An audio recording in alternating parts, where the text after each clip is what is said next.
సైరం రేగుల సామ్రాజ్యం గారు.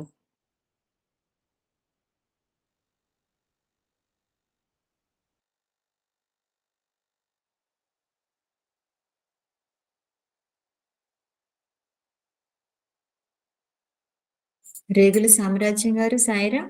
సాయిరామ్ అండి, స్టార్ట్ చేయమంటారా? వంశీ సాయిరామ్. భగవాన్ సాయిరామ్. శ్రీ స్వామి బంగారు స్వామికి నా హృదయపూర్వకమైనటువంటి వందనం సమర్పించుకుంటూ ఈ వేదిక ప్రథమకర్త అయిన శ్రీ మల్ల లక్ష్మణ్ గురువు ఈ ప్రథమకర్త అయినటువంటి మల్ల లక్ష్మీనారాయణ గారికి, వారి సతీమణి శ్రీ వరలక్ష్మి గారికి నా హృదయ ప్రేమపూర్వక పాదవందనం చేసుకుంటూ, స్వామి నాకు ఈ అవకాశం 4వసారి కల్పించినందుకు మనసా వాచ కర్మన స్వామిని ప్రేమతోటి నేను పాదవందనం చేసుకుంటున్నాను. సాయిరామ్. నిన్న మన సోదరిమణి చెప్పినటువంటి ఒక అంశాన్ని, చివరి దశలో ఉన్నటువంటి అంశాన్ని ఒకసారి ముచ్చరించుకొని తర్వాత పేరాలోకి వస్తాను. సాయిరామ్. స్వామి సర్వశక్తి సమర్థమైన దైవశక్తి స్వామిది. సమస్త శక్తులు కూడా నా చేతిలో ఉన్నాయి. నా శరీరం ఇతర శరీరం వాళ్ళని తత్కాలమే అయినప్పటికీ నా శక్తి ప్రభావాలు శాశ్వతము, సర్వవ్యాప్తము, నిర్వికల్పం అని చెప్పి ప్రకటించారు స్వామి.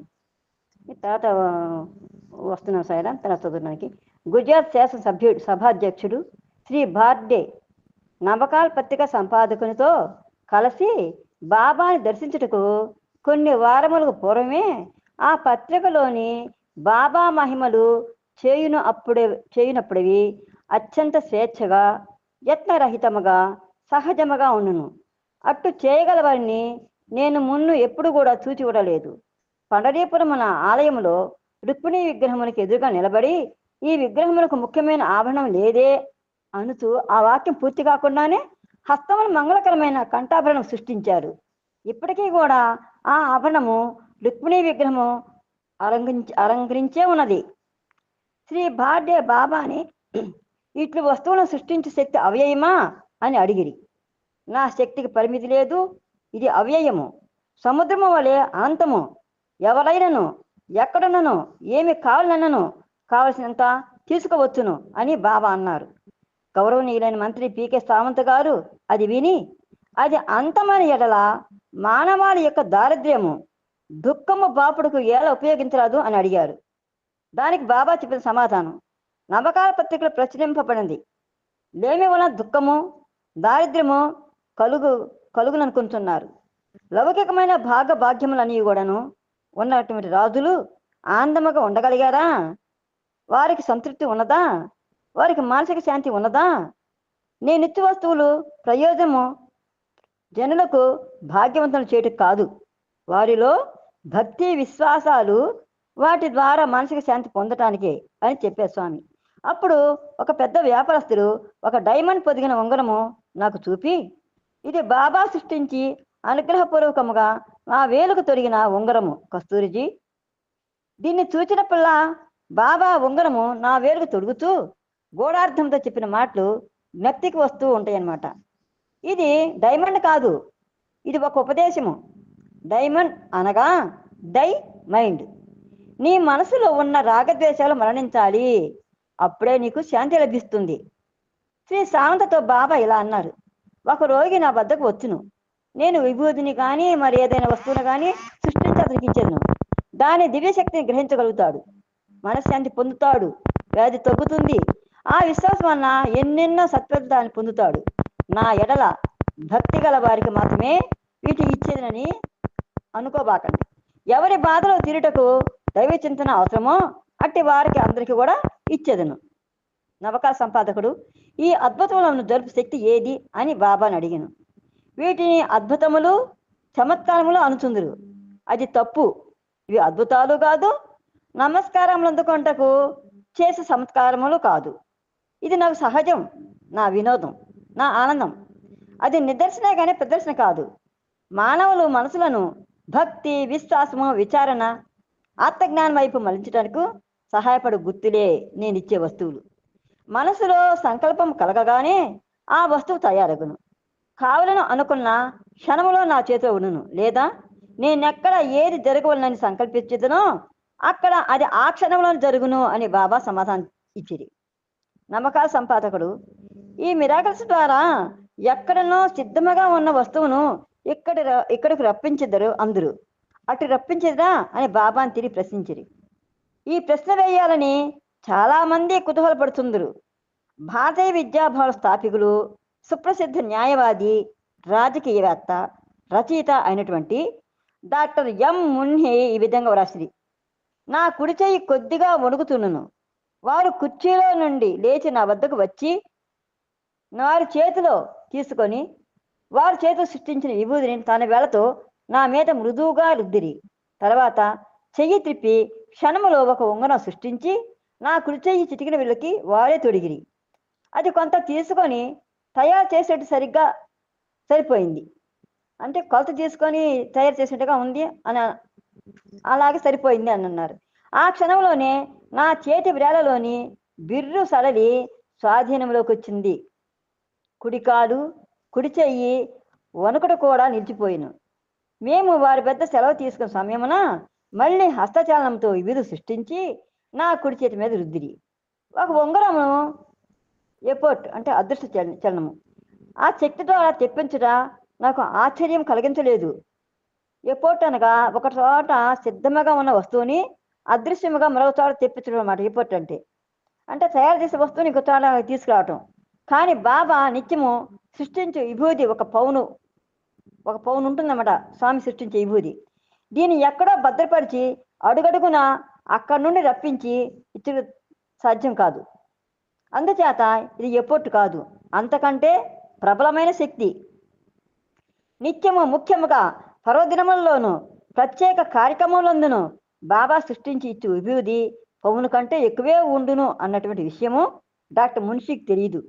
అంతేకాదు దాని మృదుత్వము మెరుముగా ఉండుట మొదలు అతి సున్నితముగా ఉండును. దాని రంగు తెలుపు మొదలు బూడిద రంగు వరకు ఉండును. రుచి చేదుగా, తీయగా, రకరకములుగా ఉండును. దాని సువాసన కూడా గులాబీ, కర్పూరం, అయోడిన్ అంటే మొదలైనటువంటి పరిమళాలు కలిగి ఉండును. ఇట్టి రకములైన విభూదిని ఒక చోట భద్రపరిచి కావలసినప్పుడల్లా అదృశ్యముగా రప్పించడం సాధ్యమవుతుందా? అసలు ఈ ఎపోర్ట్ అంటే ఏంటి? దుర్గ్రాహ్యము. ఆ మాటతో ఈ మహిమను గూర్చి సంపూర్తిగా తెలుసుకున్నట్లు కొందరు తృప్తి పడవచ్చు. హోవార్డ్ మర్పెట్ అతడు రచించిన సాయిబాబా మ్యాన్ ఆఫ్ మిరకల్స్ అనేటువంటి పుస్తకంలో ఇట్లా రాశారు.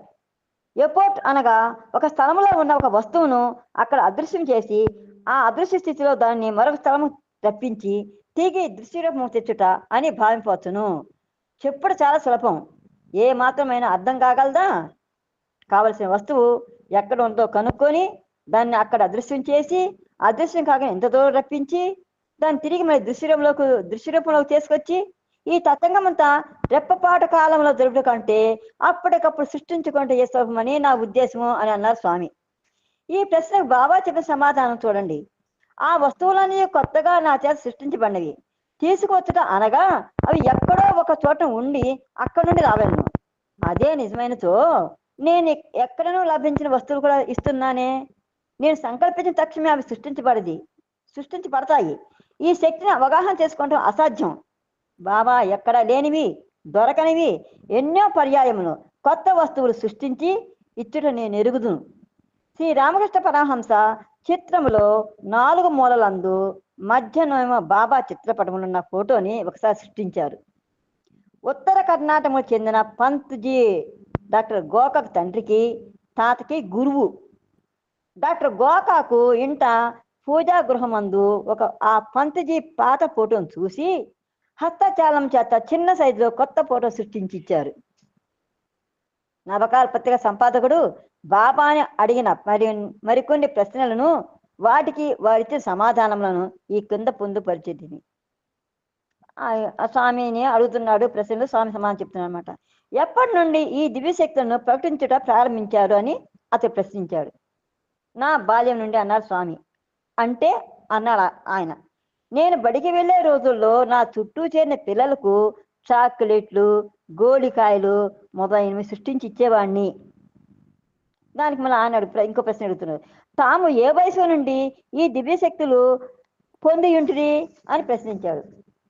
స్వామి దానికి సమాధానం, నేను జన్మించినప్పటి నుండి, అంతేకాదు నేను జన్మించక పూర్వం నుండి అంటూ బాబా మందహాసం చేశారు.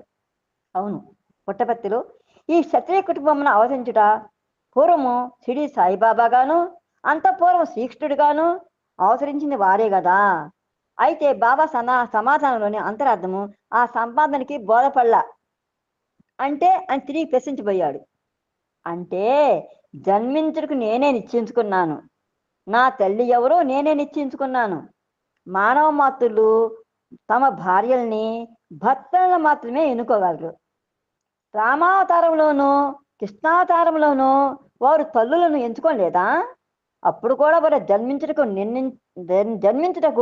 నిర్ణయించడం లక్ష్యము అందరినీ ప్రేమించుచు, అందరి యందు ప్రేమ పెంపొందించుచు, తద్వారా ధర్మ మార్గంలో నడిపించుటే. నా చర్యలు నా దివ్యశక్తికి నిదర్శనము, నా దివ్యత్వానికి గుర్తులు, సంకేతములు. నేను ప్రేమపూర్వకముగా వస్తువులు ప్రసాదించేదను.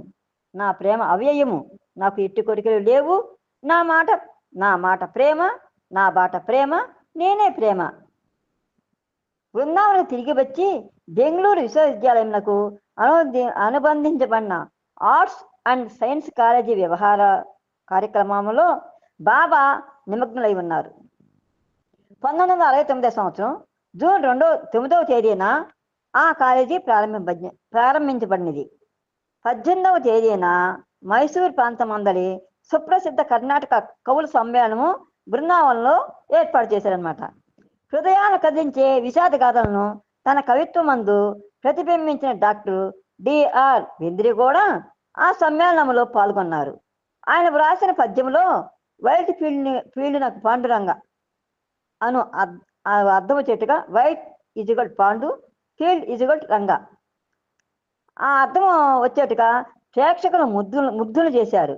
డాక్టర్ గోకాకు కన్నడమందు ఆంగ్ల భాష యందు అసమాన పాండిత్యం ఉన్నటువంటి కవి అవుటి చేత వారి చేత కూడా పద్యములు చదివించిరి. సాంప్రదాయక కవితలో సిద్ధహస్తులైన డాక్టర్ ఆర్ఎస్ మొంగలి బౌద్ధ జైన మతములను చక్కగా అధ్యయనం చేయటే కాక మృదువైన కవిత్వమందు ఆడితేరిన ప్రొఫెసర్ రాజరత్నం గారు, అరవిందన యోగా విధానములో నిధి అయి ఉన్నటువంటి ప్రొఫెసర్ ఆర్జి కులకర్ణి, సుప్రసిద్ధ కర్ణాటక భక్తుల అడుగుదాడులో నడుచుతూ గాంధీ, ఠాగూరు హృదయ స్పందనను ఆకరించుకున్నటువంటి రచయిత జిఎస్ శివరుద్రప్ప ప్రకృతి సౌందర్య అపసలతో తన్మయుడై స్వతంత్ర భావములతో గంభీరమైన రచన చేసిన మధుర కవి శ్రీ కెఆర్ శివప్ప మొదలు వారందరూ కూడా పాల్గొన్నారు. వారందరూ వారి వారి కవితల్ని వినిపించిన పిమ్మట శివతాండవ నృత్యము మీద తాము స్వయముగా రచించిన గేయమును బాబా గానం చేశారు. లయబద్ధమైన ఆ పదముల పొందికలో మృదు మధుర శబ్ద తరంగములలో కవితయే నృత్యం చేసిందా అన్నట్టు అభినయం ద్వారా లోకములను ఆకాశమును ఊగించు ఆ దివ్య లీలను వర్ణించుతున్నదా అని అనిపించింది. భగవంతుని కవీనాం కవి అని వేదములు వర్ణించినవి. కవుల్లో కవియే బాబా. జూన్ ఆఖరి వారములో బాబా మద్రాసు వెళ్ళారు. వేలాది భక్తులు అచ్చట బాబా దివ్య ఉపన్యాస అమృతాన్ని కూలారు. బాబా బాల్యమందు మద్రాసులో లోకనాథ మొదయ్యార్ అనేటువంటి అతని రోగశయ్య ప్రకటన కలబడి చేతబడి వలన కలిగిన మనోవ్యాధిని నయం చేశారు. అప్పుడు అతడు మీరు భగవంతుడు అనుచు బాబా పాదములు పట్టుకొనెను. తర్వాత అతడు గిండిలో బాబాకి ఒక దేవాలయం కట్టాలని సంకల్పించగా బాబా స్వప్నమున దర్శనమిచ్చి ఆ దేవాలయమున తమ పూర్వ శరీరమైన షిరిడి బాబా విగ్రహాన్ని ప్రతిష్ఠించమని ఆదేశించారు. స్వామి యొక్క విగ్రహాన్ని స్థాపించుకుందాం అనుకుంటే స్వామి కల్లో కనిపించి అట్టా కాదా పూర్వ అవతారమైనటువంటి షిరిడి బాబా విగ్రహాన్ని సృష్టించమని చెప్పారనమాట. అతనికి కల్లో ఇచ్చిన ఆదేశమును పునరుద్ఘాటించుతూ బాబా జాబురాశ్రీ ఆ ఆలయం పూర్తయిన పిదప 1948 సంవత్సరంలో బాబా స్వయముగా ఆ విగ్రహాన్ని ప్రతిష్ఠించారు.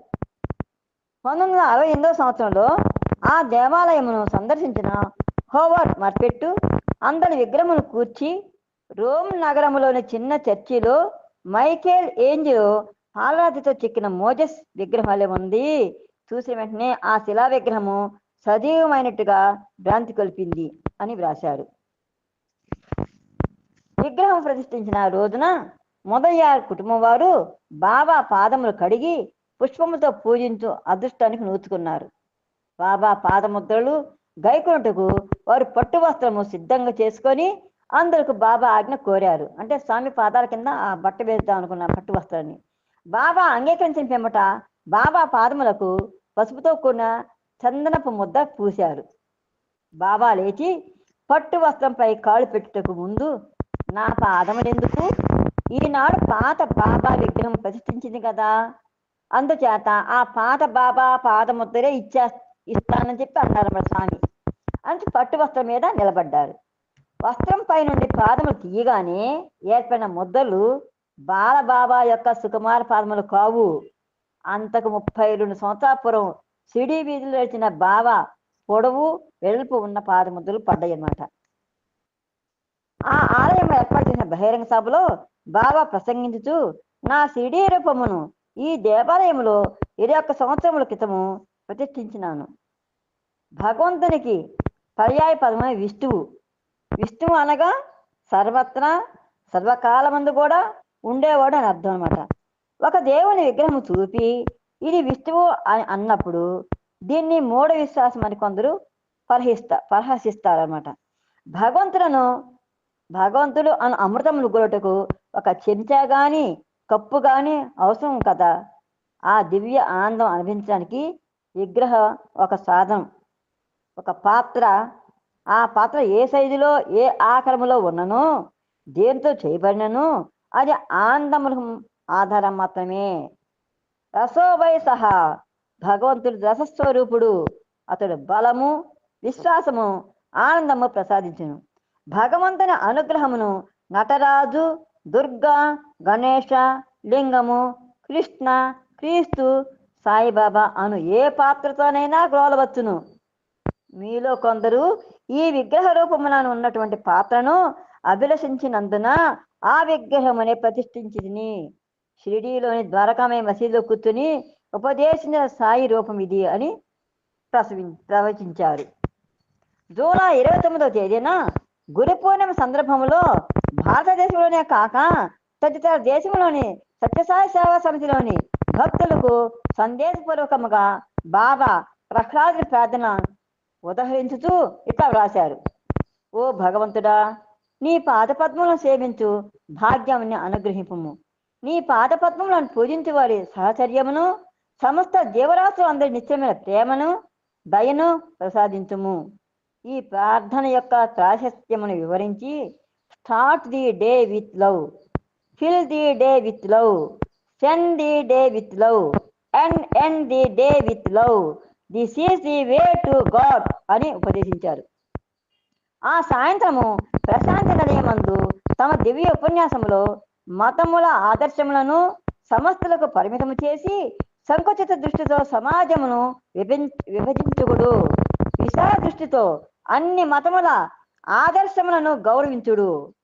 It is good to be born in a church, but it is not good to die in it. మానవుడు తన మనసు తార్కిక శక్తుల పరిధులు అధిగమించిన విశాలమైన అంతమైన పరమాత్మను చేరు జీవనయాత్ర సాగించవలనని ప్రబోధించారు. శ్రీకృష్ణ జయంతి సాయికృష్ణుని సమక్షమున ప్రశాంతి నిలయములో వైభవంగా జరిగింది. ధర్మమును పునరుద్ధరించుటకై బాబా అవతరించారు. ఆ లక్ష్యమును అనేక విధముల సాధించుతున్నారు. బాబా అనుక్షణము మానవుల ప్రవర్తనని, దృక్పథమును సంస్కరించి ధర్మపదమున ప్రవేశపెట్టుతున్నారు. అవతారములలో శ్రీకృష్ణుడి గురించి అనేక దురభిప్రాయములున్నవి. అవతార తత్వం యొక్క దివ్యత్వాన్ని విస్తరించి సత్యమును కాలదన్ని సామాన్య మానవునికి అభిరుచికి తగినట్టుగా కామవాంఛను రెచ్చగొట్టే ప్రతి శృంగారంతో రచన చేసిన ఈ కవులే ఈ అనర్థానికి కారణమని అవకాశం చిక్కిన పిల్ల పండితులకు, కవులకు, సాధకులకు బాబా గుచ్చి మరీ చెప్పుతుందరు. నేటి నవయువకుల హృదయం నుండి కృష్ణుని పట్ల అసభ్యపు ఆలోచనలను పారద్రోలి గోకులములోని గొల్లకామల నిర్మల హృదయంలో వలె పవిత్ర భావంతో నింపవాలని మీ బాబా ఉద్దేశం. అంటే ఏమంటారు సార్, కృష్ణుడికి 6,000 మంది భార్యలో ఉన్నారు కదా, మానవుడు 2 పెళ్లి తీసుకుంటే ఏమైనా ప్రశ్నలు అడిగేవాళ్ళు చాలా మంది ఉన్నారు స్వామి. ఆ అడిగే మాటకి సమాధానం స్వామి ఈ విధంగా చెప్పారనమాట. కృష్ణుడు మీలో ఉన్నాడు, అతడు సర్వభూతాంతరత్న, అతడు లేనిలా వ్యక్తిగా నీకు మనుగడ ఎక్కడిది అని అడిగింది. అంతేకాదు, నీలో శక్తి, ప్రేమ, ఆనందం, ఉత్సాహం, దయా రూపంలో ఉన్నాడు. ఇతిహాసములో ఉండు అంతరార్థమును తెలుసుకున్నటకు కృష్ణతత్వమును లోతుగా పరిశీలించవలెను. బృందావనము జీవనవనము, అతడు కాచిన గోవులే జీవుడు. గోకులము అనగా జీవుల సమూహము. అన్ని జీవులలోనూ ఉండి హృదయములను సద్భావములు సత్సంకల్పములతో పవిత్రము చేయు దివ్యశక్తియే కృష్ణుడు. గోవుల కాపరి గోవులు అటు ఇటు పడిపోకుండా ఒక త్రోవకు తెచ్చి గమ్యమును చేర్చును. అంటే గోవులు కాసేవాడు గోవులన్నింటిని అటు ఇటు మంతా అటు ఇటు పోతుంటే కర్ర తీసుకొని అన్నింటి ఒక త్రోవ చేర్చుకుంటాడు. ఆ విధంగానే బాబా కూడా మన యొక్క మనసులో అటు ఇటు పోకుండా ఉండి ఒక చోట చేరుస్తానికే స్వామి వాళ్ళందరూ ఒక గమ్యాన్ని చేరుస్తారు అనమాట. అట్లే కృష్ణుడు జీవులను ధర్మ మార్గంలో నడిపించి దీవించి గమ్యం చేర్చును అని బాబా కృష్ణతత్వమును గురించి తెలిపాను. వేదములలో భగవతత్వమును నీలి మేఘములపై మిరిమెట్టు గొలుపు గీత అని వర్ణించారు. ఈ గీతయే జ్ఞానము, ప్రకాశము, చైతన్యము, సౌందర్య సవంతుల ఆధారము. తాను సర్వభూతాత్మాని బాబా ఎన్నో పర్యాయములు ప్రకటించారు. శ్రీకృష్ణ జయంతి ఉత్సవ సందర్భమున ఆ ఆనంద ఉత్సవములో సాయి రూపమున కృష్ణతత్వమును సందర్శించుట అందరికీ మరపురాని దివ్యానుభూతి. న్యూయార్క్లో ఉన్న ఫిల్డా చార్లటన్ తన అనుభూతిని ఈ విధముగా వ్యక్తపరిచింది.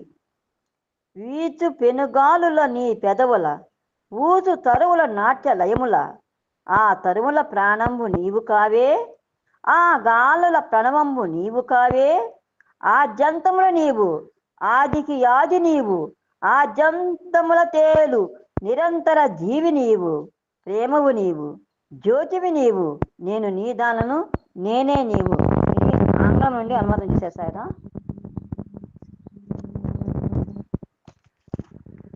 సరే అయిపోయింది.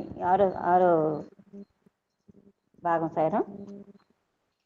ఆనందసీమ సత్యానంద స్వరూపులైన బాబా యొక్క దివ్యత్వమును తిలకించి వారు విశ్వప్రేమ మరియు బ్రహ్మతత్వాన్ని గురించి చేసినటువంటి బాధలను ప్రబోధాలను వినిన ఆధ్యాత్మిక జిజ్ఞాసులు అదృష్టవంతులు. సర్వ సృష్టిని పరివేష్టించిన దివ్య చైతన్యముతో వారి ప్రవచనములను ఆచరణలో పెట్టువారు నిజంగా ధన్యులు. ఈ అవతారములకు సమకాలికలో జన్మించుట వారి జన్మాంతర సుకృతముగా వారు భావించెదరు. అట్టి వారు ఎందరో బాబా జన్మ దినోత్సవమునకు తమ జన్మదినోత్సవముగా భావిస్తారు. 1960 సంవత్సరంలో చార్లెస్ పెన్ ఆయన ప్రభువు యొక్క జన్మదినం ఆనంద పర్వదినం. 1965 సంవత్సరంలో నేను తొలిసారిగా బాబా సన్నిధిని చేర్చిని, అందువలన అదే నా జన్మ సంవత్సరము. ఇప్పుడు నా వయసు 3 సంవత్సరాలు అని వ్రాశారు. 43వ జన్మదినోత్సవం దేశమంతటా సత్యసాయి సేవా సంస్థలు వైభవోపేతముగా జరుపుకున్నవి. కాకినాడలో 43 దినములు నిత్యనామ సంకీర్తన కార్యక్రమము జరిగింది. అనేక స్థలములలో అనాథ శరణాలయములందు, కారాగారములందు, వికలాంగుల శరణాలయములందు నామ సంకీర్తన, దరిద్ర నారాయణులకు అన్న వస్త్రదానములు ఏర్పాటు చేశారు. బాలబాలికలకు నృత్య, నాటక, సంగీత, గీతా పఠన, వ్యాసరచన, వ్యక్తిత్వ పాట పోటీలు నిర్వహించి ప్రోత్సహించారు. అనేక పట్టణములలో ఆ దేమున కొత్త సేవా సంస్థలు, అధ్యయన కేంద్రములు, ఆధ్యాత్మ గ్రంథాలయములు, ప్రార్థనా మందిరములు, వేద సంస్కృత అధ్యయన తరగతులు, చికిత్సా కేంద్రమును ప్రారంభించిరి. దృశ్యముగా అనేక రీతులుగా బాబా ఆయా ప్రదేశములందు జరుగు కార్యక్రమాలందు పాల్గొని భక్తులందరూ కూడా ఆశీర్వదించారు. ప్రశాంతి నిలయంలో 21, 22 తేదీల్లో ఆంధ్రప్రదేశ్ సత్యసాయి సేవా సంస్థ కార్యకర్త సమావేశం జరిగింది. ఆ సందర్భంలో ప్రతి వ్యక్తి యందు ఆధారభూతములైన 3 శక్తులున్నవి. మొదటిది వ్యక్తిత్వము, రెండవది భగవంతునికి తానొక ఆలయముగా ఉండుట, మూడవది ఆత్మస్వరూపమున తానే దైవమై ఉండుట. హనుమంతుడు ఒక సందర్భమున రాముతో ఇట్లనెను, ఈ శరీరమే నేను అని భావించినప్పుడు నీవు నా ప్రభువు, నీవు నాయందే ఉన్నా అని భావించినప్పుడు నీవు బింబము, నేను ప్రతిబింబాన్ని. నేను ఆత్మన అను భావన కలిగినప్పుడే నేనే నీవు, నీవే నేను. దైవము సత్య పదమున పయనించును. దైవము యొక్క నీడ అయిన మానవుడు దైవం పాదములను గట్టిగా పట్టుకుని ఎడల కష్ట నష్టములను దాటి సురక్షితముగా గమ్యం చేరును. మన సేవా సంస్థలు మనస్సును పరిశుద్ధపరిచినట్టి కర్మాగారములు. మీరు పాల్గొన్నట్టి ధ్యానము, భజన, సత్సంగము అన్న వస్త్రదానములు, పూజ మొదలైన ఏ కార్యక్రమం అయినను లక్ష్యం మాత్రం ఒక్కటే. మీ హృదయముల నుండి అహంకారము, దురాశ, ద్వేషము, అసూయలను, మాలిన్యాన్ని తుడిచివేసి వాటి స్థానంలో ప్రేమ నింపుట. అదే సాయి భక్తుల లక్షణము అని ఉపదేశించిరి. నాటి ఉదయము పతాక ఆవిష్కరణకు ముందుగా బాబా తమ దివ్య ఉపన్యాసములో బాబాను గురించి మాట్లాడినప్పుడు, స్తుతించినప్పుడు భక్తులు చూపు మూర్ఖపు ఆవేశమును, చేయు ఆర్భాట ప్రదర్శనను ఖండించారు. తర్వాత బాబాకి భక్తులకు మధ్యన ఉన్నటువంటి పరస్పర అనుబంధము ఇప్పుడు కిరించారు. అన్ని రూపములు నావే, ఇతర రూపనామములను పూజించే వారిని వారి విశ్వాసముకు దూరం చేసి నా వైపు మరల్చిన నా అభిమతం కాదు. లీలలు, మహిమలు చూపి వారిని నా దరికి చేర్చినట్టుగా ఆకర్షిస్తున్నానని మీరు అనుకోవచ్చు. కానీ ఇవన్నీ కూడా కీర్తి ప్రతిష్టల కొరకు చేయ ప్రదర్శన కాదు. భూమిని ఆకాశంగాను, ఆకాశాన్ని భూమిగాను మార్చగల దివిశక్తికే నిదర్శనము. మీకు ఇష్టమైనా లేకపోయినా నేను మీ వారిని, మీరు నన్ను ద్వేషించినా, దూరంగా తొలగిపోయినా మీరు నా వారలే. కనుక నా ప్రేమ, నా కరుణ, నా శక్తి ప్రదర్శనతో మిమ్మల్ని ఆకర్షింపబడిన అవసరం నాకేముంది? నేను మీలో ఉన్నాను, మీరు నాలో ఉన్నారు. మన మధ్య భేదం లేదు, దూరం లేదు. మీరు మీ స్వగృహానికి వచ్చారు. ఇది మీ ఇల్లు, నాది కాదు. మీ హృదయమే నా ఇల్లు. 21వ తేదీన సత్యసాయి సంస్థ సమావేశములు ప్రారంభమైన జన్మదినోత్సవము 27వ తేదీ వరకు జరుగుతూనే ఉన్నది. డాక్టర్ గోకాక్ సత్యం, శివం, సుందరం అంటేనే బాబా. ఆ తత్వము యొక్క పరాకాష్ఠ భావాలు తప్ప ఇంకెక్కడ చూడగలము? వారు ప్రేమ స్వరూపులు. వారి దివ్యతత్వాన్ని కని విని ఎరిగిన వారిని కూడా ఆయన ప్రేమించి, లారించి వారి బాధలు బాపెదరు. నేటి అల్లకల్లల పరిస్థితులను అదులోకి తెచ్చి సనాతన సామాజిక వ్యవస్థను స్థాపించడానికి మానవ రూపమును ధరించిన పరమాత్మే బాబా. మానవాళి యొక్క బరువు బాధ్యతలను తన బుధస్కంధాలపై చేసుకున్నారు అని అవతార తత్వాన్ని వర్ణించారు.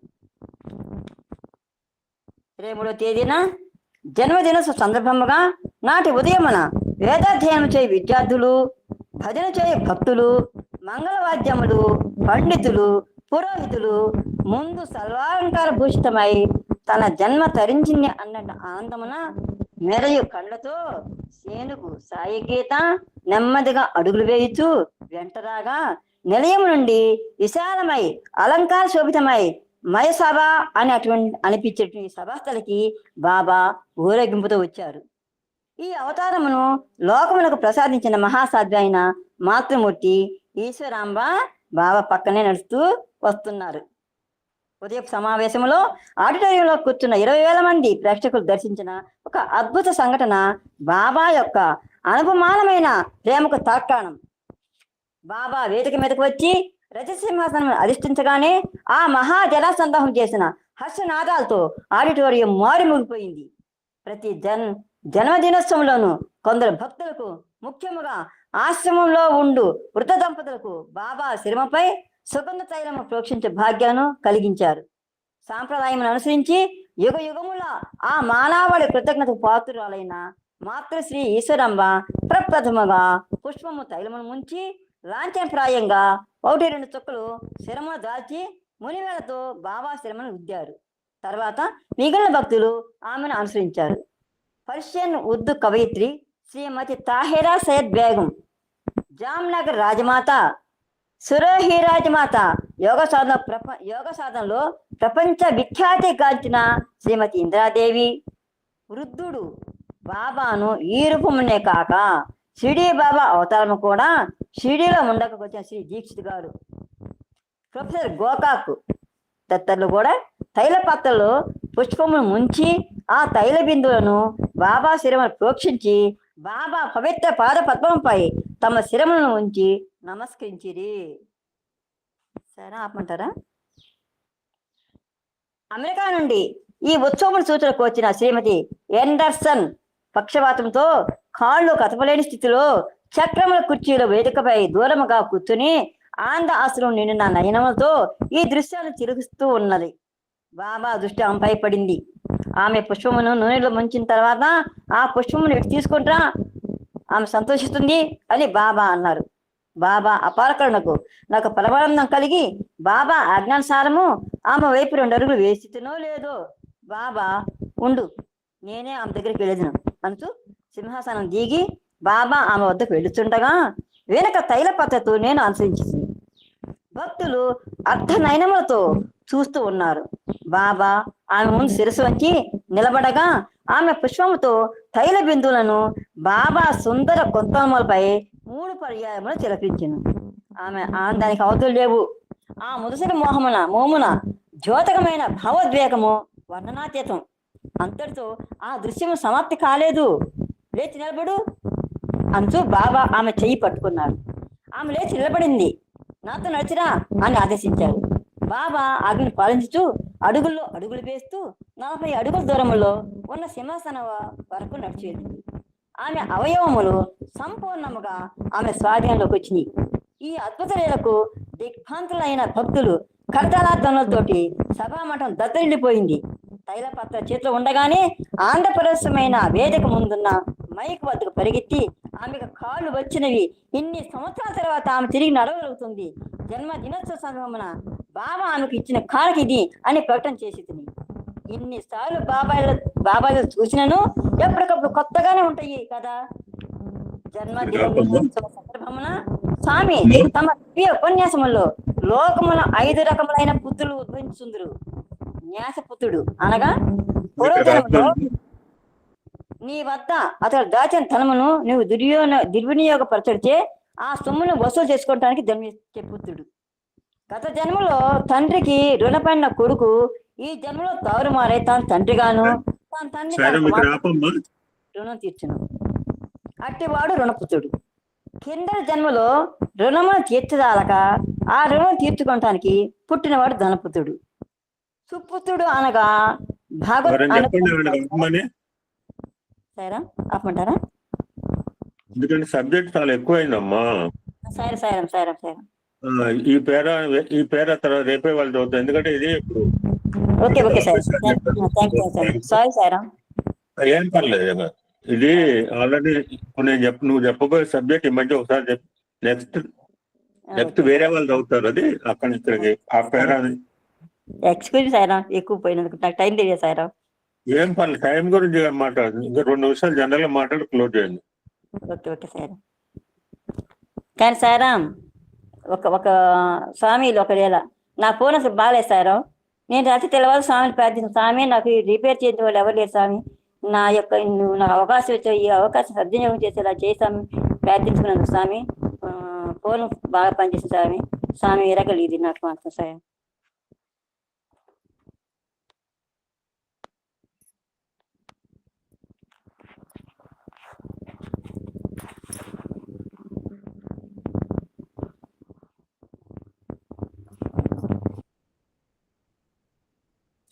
శ్రీ సాయిరాం చాలా అద్భుతమైన అంశాలు చెప్పింది. చాలా స్పష్టంగా చెప్పింది. ఇంగ్లీష్ భాష వచ్చిన వాళ్ళకంటే కూడా బాగా చెప్పింది. స్వామి తెల్లవారు ప్రార్థిస్తున్నా స్వామి. ఆ స్వామి నన్ను అనుగ్రహించారు, పలికిచ్చిన స్వామి. కదా ఎక్సలెంట్ మా ఎక్సలెంట్. వేరే వాళ్ళు మాట్లాడదు, ఒకదానికి అవకాశం. ఇంగ్లీష్ భాష వచ్చిన వాళ్ళకంటే బాగా చెప్పావు. వేరే రోల్ మోడల్ అంటే నీకు సబ్జెక్ట్ ఎంత గ్రిప్ లో ఉందో నీకు అర్థమైంది. నీ చదివిన విధానం జనాలు వింటూనే ఉన్నారు. సార్ నా దగ్గరకు వచ్చి పుస్తకం ఓపెన్ చేస్తే మీరేం చెప్తారు? సార్ నా దగ్గర పుస్తకం ఓపెన్ చేస్తే మీకే కొత్తగా నాకేం చెప్తారు మీరు? పద్మ ఆవిడ పల్లెటూరు ఆవిడ కాదు, ఆవిడకి అట్మోస్ట్ రెస్పెక్ట్ గుర్తుపెట్టుకొని పాదసారథి అని పద్మ రేగుల సామ్రాజ్యానికి. ఆవిడ పల్లెటూరు ఆవిడది.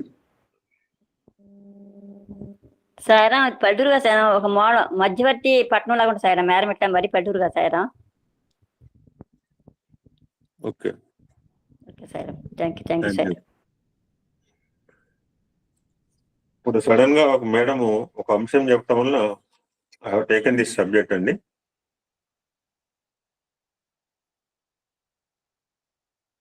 యాక్చువల్గా నేను చెప్పబోయే అంశాలు అది లేదు. It's belongs to Tamil Nadu.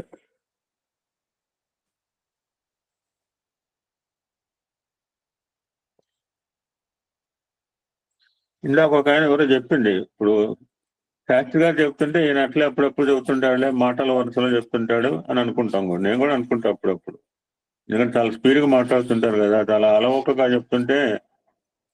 ఇప్పుడు అర్థమైందా? పుస్తకంలో రాస్తే నా వయసు 3 సంవత్సరాలు అన్నాడు ఒక ఆయన. మొన్న డిఏ శాస్త్రి గారు చెప్తే నేను ఇంతే చెప్తాలే అనుకున్నాను నేను కూడా. ఎందుకంటే ఆయన ఎన్నో చెప్తున్నా, అందులో ఇది ఒకటి అనుకున్నా. చూసాక బుక్లోనే రాశాడు.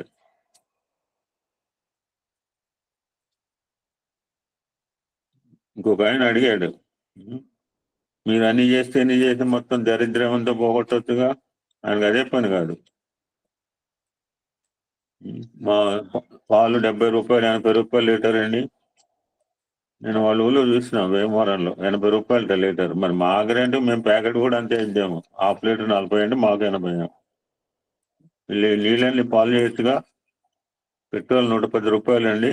పెట్రోల్ నీళ్ళని పాలు చేయటం, నీళ్ళని పెట్రోల్ చేయటం కాదు ఆయన పని. ఆయన పని అంటే చాలా క్లియర్గా ఇందాక బాగా చెప్తారు.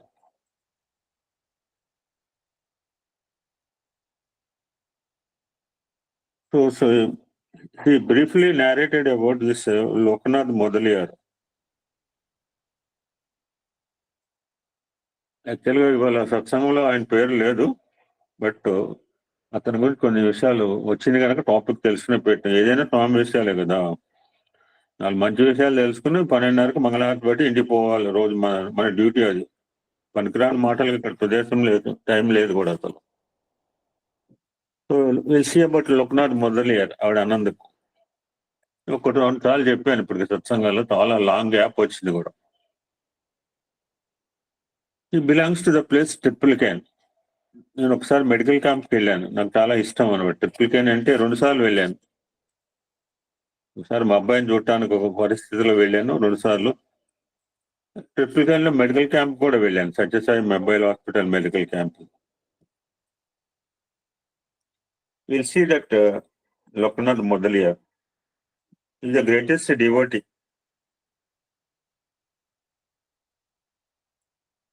ఆయనకి ఎంతటి భాగ్యం ఇచ్చారంటే, ఈవెన్ తన పూర్వ అవతారం షిరిడీలో కూడా ఫోటో పెట్టుకుని పూజ చేస్తున్నారు. ఫోటోగా పూజించట్లా, దేవుడుగా పూజించారు. I'm telling for just for the sake.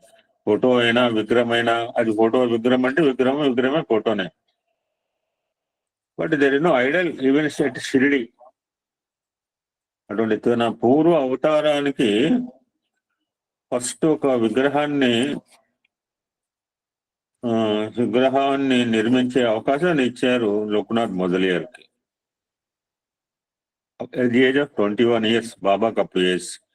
Let's go through the subject. This is the brief narration. ఇక్కడ విగ్రహం వచ్చిన తర్వాతనే చాలా సంవత్సరాలకు షిరిడీలో 1954 ప్రాంతంలో వచ్చింది, దగ్గర 5-6 సంవత్సరాల తర్వాత.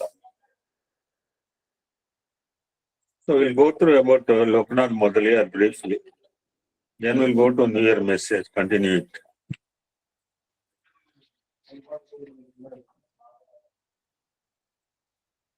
ఇప్పుడు నేను చెప్పబోయేది, this was happened in the year 1943. ఇంకా మనకి ఇండిపెండెన్స్ కూడా రావాల. 43 అంటే స్వామికి ఎంత ఏజ్ అండి? ఎనీబడి లెక్కలు వచ్చుగా మీకు? 17. Okay.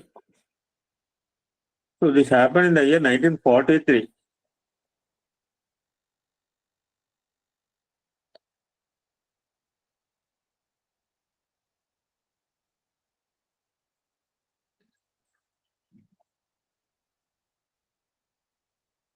లోక్నాథ్ మొదలియార్ అని మెడ్రాస్ లో ట్రిప్లికేన్ లో ఉంటున్నాడు ఒక గృహస్థుడు.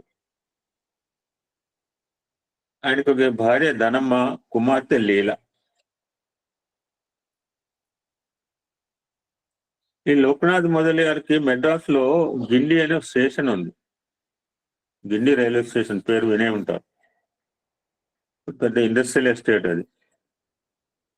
ఆ గిండి స్టేషన్ దగ్గర పెద్ద స్థలం ఉండేది ఈయనకి. అది ఎక్కడి నుంచి వచ్చిందంటే ఈయన మొదలియార్ తండ్రి చిన్నతనంలో ఆ స్థలంలో ఒక సిద్ధ పురుషుడు తపస్సు చేసుకుని ఆ శరీరం వదిలిపెట్టే ముందు ఒక తాళపత్రం మీద ఇలా రాసేట. కొన్ని సంవత్సరాల తర్వాత ఈ స్థలంలో ఒక మహాపురుషుడి విగ్రహంతో ఒక ఆలయం కట్టబడుతుంది. ఆ స్థలానికి కుడి పక్కన పరిశ్రమల సముదాయం ఇండియా అంటే ఇండస్ట్రియల్ ఎస్టేట్ నిర్మించబడుతుంది అని ఆ మహనీయుడు రాసుకున్నాడు తపోశక్తి ద్వారా. అప్పటికి ఏం లేదు, ఇంకా నాంది లేదు, ప్రస్తావన లేదు.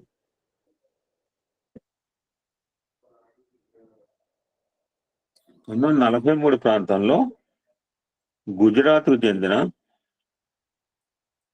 ఒక క్షుద్ర దేవత ఉపాసకుడు ఆ స్థలంలో, క్షుద్ర దేవతలు అంటే విచ్ క్రాఫ్ట్ మిక్స్ అంటుంటారు అనమాట. వాళ్ళు కూడా పూజలే చేస్తారు, కానీ మంచి గురించి కాదు. వాడు నాశనం కావాలి, వీడిని పతనం చేయడానికి భగవాన్ దైవ శక్తులు వాడు కూడా ప్రయత్నం చేస్తారు అనమాట. అటువంటి క్షుద్ర దేవత ఉపాసకుడు ఆ స్థలంలో ఒక పాక వేసుకుని నివసించడం మొదలుపెట్టాడు. కొత్తగూడెంలో నా ఇల్లు కనుక నా ల్యాండ్ ఆక్యుపై చేసినట్టుగా. మొదలియార్ ఎన్నిసార్లు చెప్పినా ఆ స్థలం నుంచి వెళ్ళలేదు.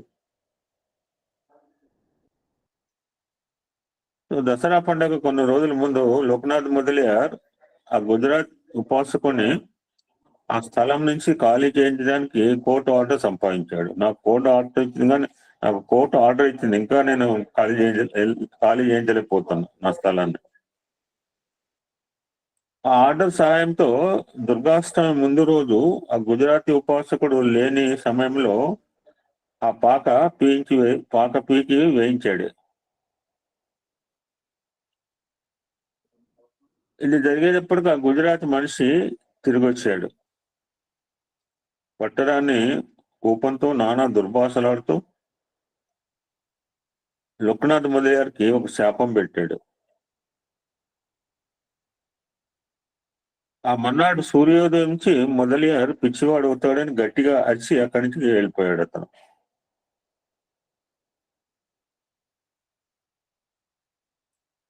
లోక్నాథ్ మొదలైదు ఏం పట్టించుకోలే. ట్రిప్లికేన్లో తన గృహానికి వచ్చేసాడు, తన పనిలో తను నిమగ్నమయ్యాడు.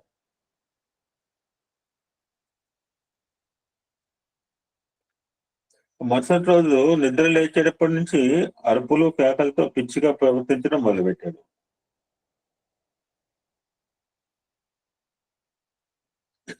నా దగ్గర 100 పుస్తకాలు ఉన్నాయండి. అందులో నాకు కావాల్సిన ఒక 100-150 బుక్కులు నాకు దగ్గర ఉంటాయి బీరువాలో. నాకు కావాల్సిన మెటీరియల్ నేను అర్ధరాత్రి తీసుకునేంత నాకు ఉంది. ఇప్పుడు ఆవిడ ఏదో అనగానే నాకున్న పుస్తకాల్లో ఇది ఎక్కడుందో తెలియాలి కదా, నాకు గుర్తుండాలి కదా. నేను సత్సంగం లేకుంటే నా బీరువాలో కొత్త బీరువా అనమాట. అందులో ఎక్కడుందో నాకు తెలుసు ఇది మ్యాటర్. ఒక రోజంతా చూసిన తర్వాత మరుసటి రోజు ధనం ఆయన మిస్సెస్ ఆయన మెంటల్ హాస్పిటల్కి తీసుకెళ్ళింది. ఆ హాస్పిటల్లో సూపరింటెండెంట్ గారి పేరు మంచి పేరు, ధైర్యం, డాక్టర్ ధైర్యం, మంచి పేరు పెట్టుకున్నారు. ఆ మొదలైన వెంటనే ఆసుపత్రిలో చూపించి చికిత్స మొదలు పెట్టాలని చెప్పారు. మెంటల్ హాస్పిటల్ అంటే ఎలా ఉంటే మనకు తెలిసింది, చూసే ఉంటారు, మనం సినిమాల్లోనూ చూస్తుంటాం, కొన్ని సినిమాలు చూపించారు.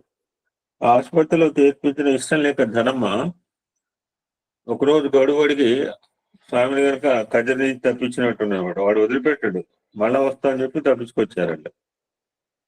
ఇవి ఒక రోజు ఇంటికి పోయించిన మేము అడ్మిట్ చేస్తామని చెప్పి ఇంటికి తీసుకొచ్చింది. ఆ రాత్రి 2 గంటల ప్రాంతంలో మొదలయ్యారు భార్యను నిద్రలేపెట్ట. తనకు ఒక కళ వచ్చిందని, ఆ కళలో ఒక బాలుడు నర్సులు వేసుకునే గౌను వంటి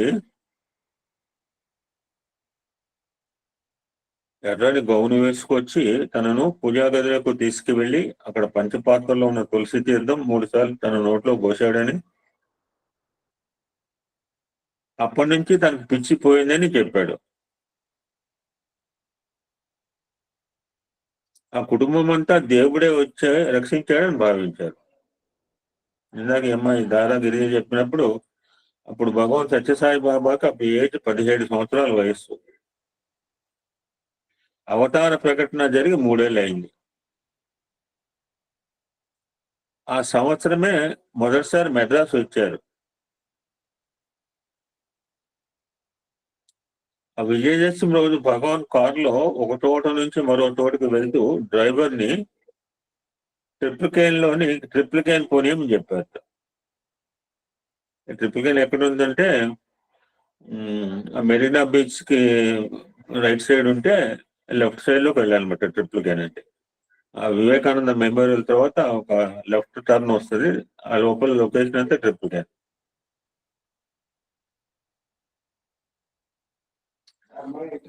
ట్రిపుల్ కేన్ లో పెద్ద వీధి, బిగ్ స్ట్రీట్, ఆ స్ట్రీట్ పేరు. మొదలయారు ఉండే ఇంటికి ఎలా వెళ్ళాలో సూచనలు ఇస్తూ అలాగనే సాయి కారు దిగి నేరుగా మొదలయారు ఉంటున్న గదిలోకి వెళ్ళాడు. రాత్రి తన కల్లో కనిపించిన బాలబాబాను చూడగానే ఉప్పొంగిపోయాడు. దేవుడే దిగి వచ్చాడని ఇంట్లో వాళ్ళను పిలిచాడు. అప్పుడు భగవాన్ ఒక లాకెట్ ని సృష్టించి మొదలయారు మెడలో వేసి ఇలా అన్నారు, రాత్రి నీకు తీర్థం ఇచ్చాను, నీ జబ్బు తగ్గిపోయింది, అది మళ్ళీ ఎప్పుడు రాదని చెప్పడానికే వచ్చాను అని. ఒక నిమ్మకాయ ఇప్పుడంతా క్రియేషన్ గురించి చాలా బాగా చెప్పింది, అద్భుతంగా చెప్పింది. స్వామి క్రియేషన్ ఎలా ఉంటుందంటే అది ఎక్కడి నుంచో వస్తువులు తీసుకురావడం కాదు. ఎక్కడి నుంచో వస్తువులు తీసుకురావాలంటే, అమెరికాలో వస్తువులు తీసుకురావాలంటే నేను ఎక్కడి నుంచో వస్తువులు తీసుకురాను, ఆ వస్తువులు నేనే క్రియేట్ చేస్తా అని చెప్పారు స్వామి. అది ఇవాళ సత్సంగం అంతా ఈ క్రియేషన్ గురించే సాగింది. అప్పుడు స్వామి ఒక నిమ్మకాయను సృష్టించి మొదలే దిండి కింద పెట్టుకోమని చెప్పారు. ఆ ధనమ్మకు లీలకు కూతురు లీల అనమాట. విభూతి సృష్టించి ఇచ్చి ధనమ్మతో ఈ విధంగా అన్నారు, అమ్మా గిన్నెలో ఉన్న మీ స్థలం వద్దకు ఇప్పుడే వెళ్ళు, అక్కడ ఒక చోట పగిలిపోయిన కుండ పెంకులు ఉంటాయి, ఆ చోట తవ్వితే చంపబడిన ఒక మేక, ఒక కోడి ఉంటాయి. వాటిని తీసేసి ఆ ప్రదేశంలో ఈ విభూతి చల్లి వచ్చేసాయి. నీ భర్తకి ఈ విధమైన అనారోగ్యం ఇంకెప్పుడు రాదు. లోకనాథ్ మొదలైన స్వామి కాళ్ళపై పడి ఆనంద బాష్పాలు కాల్చాడు. కాస్త ఆరోగ్యం స్వస్థత చేకూరగానే వెళ్ళి స్వామి చెప్పినట్టుగా అక్కడ అన్ని చూస్తే పగిలిపోయిన పెంకులు ఉన్న చోటు తవ్వితే నిజంగా స్వామి చెప్పిన ఒక మేక, కోడి కూడా కనిపించింది. వాటిని తీయించేసి అక్కడ విభూతి కూడా చల్లి వచ్చింది. నెక్స్ట్ డే లోకనాథ్ మొదలై పుట్టపర్తి వెళ్ళాట. అక్కడ కూడా అనేక లీలలు చూశాడు. స్వామివారు షిరిడి అవతారంలో మొదలైన దర్శనమిచ్చి ఆలింగనం చేసుకున్నారు. ఆ విధంగా మొదలైన అనేక సార్లు పుట్టపర్తిగా వెళ్ళటము రావటము జరిగిన తర్వాత ఈ సాయిబాబా మద్రాసు వచ్చినప్పుడు ఉండటానికి ఒక ఇంటిని దిండి స్థలంలో కడితే బాగుండు అని ఒక ఆలోచన వచ్చింది. భగవాన్ స్వామికి తెలియజేశాడు. సో స్వామి సైడ్ ఎస్ ఇమీడియట్లీ. ముహూర్తం కూడా ఫిక్స్ చేశారు. July 1, 1946 శంకుస్థాపన కూడా చేశారు. అంటే వీళ్ళకి పరిచయం అయింది 43, అప్పటికి 3 సంవత్సరాలు గడిచింది. ఈయన తిరగటము స్వామి గురించి. ఇది చెన్నై వచ్చినప్పుడు స్వామికి ఎక్కడ ఉండటం అప్పుడు లేదు కదా, సో ఆయనకు ఒక ఇల్లు కడదాము అంటే స్వామి కూడా ఇస్తున్నారు. ఆ శంకుస్థాపన జరిగిన కొద్ది రోజులు ఒక పాము పుట్ట వెలిసిందిట. ఒక రాత్రి సాయి సిడి రూపంలో మొదలయ్యారు కల్లో కనపడి తనకు ఒక గుడి కట్టమని అడిగారు. నెక్స్ట్ డేనే మర్నాడు మొదలయ్యారికి ఒక పుట్టపర్తి నుంచి ఒక లెటర్ వచ్చింది. అది స్వామి స్వయంగా రాసిన లేఖ. Swami to write letters to many.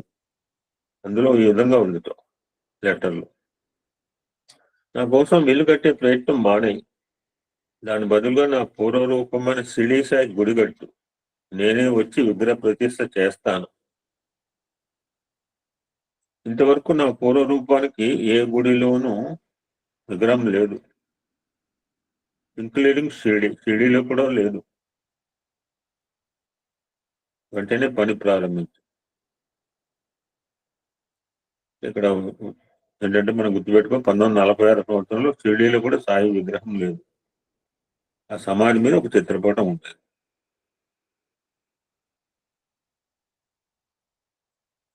అదే సమయంలో మధురాంతకం అని ఉంటుంది తమిళనాడు. ఒక శిల్పి ఉండేవాడు అక్కడ ఆ ఊళ్ళో. ఒక ముస్లిం సాధువు అతని కల్లో కనపడి నువ్వు వెంటనే ఢిల్లీకి వెళ్ళమని ఆదేశించాడు. ఆ శిల్పి మర్నాడు రైల్లో ఢిల్లీకి వెళ్ళగానే స్టేషన్ లోనే ఒక అపరిచిత వ్యక్తి పేరు పెట్టి పిలిచి ఆయన్ని మొదలయ్యారి దగ్గరికి తీసుకెళ్ళాడు. ఇప్పుడు విగ్రహం చెక్కే పని ఎవరికి అప్పగించాలా అని ఆలోచిస్తున్న తరుణంలో ఈ శిల్పిని ఎవరూ తన దగ్గరకు తీసుకురావడంతో మొదలయ్యారి సమస్య తీరిపోయింది. 3 years పట్టింది. 1949 సంవత్సరం ఫిబ్రవరి 3న భగవాన్ గిండి గుడిలో విగ్రహ ప్రతిష్ఠ చేసే ముందు ఒక గణేష్ విగ్రహాన్ని, ఒక యంత్రాన్ని, నవరత్నాల్ని, పవిత్ర అక్షతలను సృష్టించి, నల్లగా ఉంటుంది ఆ విగ్రహం ఐడల్, సృష్టించి విగ్రహం కింద ఉంచి శాస్త్రోక్తంగా విగ్రహాన్ని ప్రతిష్ఠించాడు. అదంతా అయిన తర్వాత స్వామి ఒక డిక్లరేషన్ చేశారు. ఈ విగ్రహానికి నేను ఎంతో శక్తినిస్తున్నాను అని బాబా అనేసరికి ఆ విగ్రహం గాలిలోకి లేచి తర్వాత ప్రతిష్ఠించిన స్థానంలోకి వచ్చి కూర్చుంది. ఇది ఎలా సాధ్యము అంటే ఆయనకు అసాధ్యమని చెప్పండి. ఆ తర్వాత మొదలయ్యారి ఇంటికి తిరిగి వెళ్ళలేదు. ఆ గుడి ఆవరణలోనే ఒక గుడి కట్టుకుని అక్కడే ఉండిపోయింది. ఆ విధంగా నిరంతరం స్వామి సేవలో 12 సంవత్సరాలు స్వామిని దర్శించుకోవడము. 1962 ప్రాంతంలో స్వామిని దర్శించి తిరిగి వెళ్ళొస్తే స్వామిలో అవుతుంది.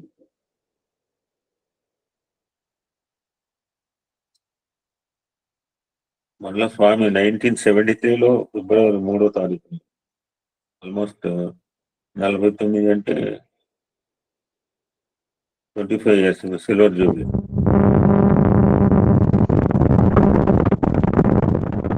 సిల్వర్ జూబ్లీ సందర్భంగా మరొక కొత్త యంత్రము, నవరత్నాలు సృష్టించి షిరిడి సాయి విగ్రహం కింద ప్రతిష్ఠించారు 1973 ఫిబ్రవరి 3rd. అంతకుముందు దాని తర్వాత అప్పుడు ఆ గుడి యొక్క రజతోత్సవం సందర్భంగా ఎక్కడ కూడా ఒక సర్వధర్మ స్తూపం ఉంటుంది ఆ గుడి కాంప్లెక్స్ లో. గిండి టెంపుల్ చూసిన వాళ్ళకి తెలుస్తుంది. ఒక స్తూపాన్ని కూడా ఆ ఆవరణలో స్వామి ఆవిష్కరించడం జరిగింది. వివరంగా భక్తులు ఇట్లా మెడ్రాస్ వస్తే ఆ గిండి స్టేషన్కి వెళ్ళి ఆ పక్కనే ఉంటుంది ఆలయంలో ఆ విగ్రహాన్ని మనం దర్శించుకోవచ్చు, ఆనందపడవచ్చు. This is the brief marriage అండి. ఇందాక ఆవిడ అన్నందుకు కొన్ని 4 మాటలు చెప్పే అవకాశం కలిగింది. Just recollect.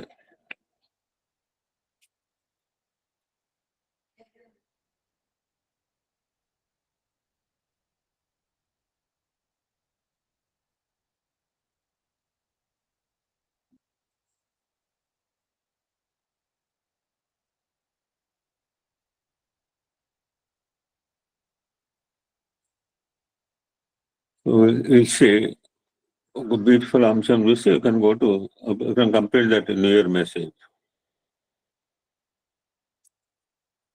మనం గురు బ్రహ్మ గురు విష్ణు గురుదేవో మహేశ్వర అనే శ్లోకం. జనరల్ గా వ్యాస పూర్ణిమ రోజు will discuss this matter. General గా ఈ టాపిక్ వస్తుంది, నేను 2-3 సార్లు కూడా చెప్పాను.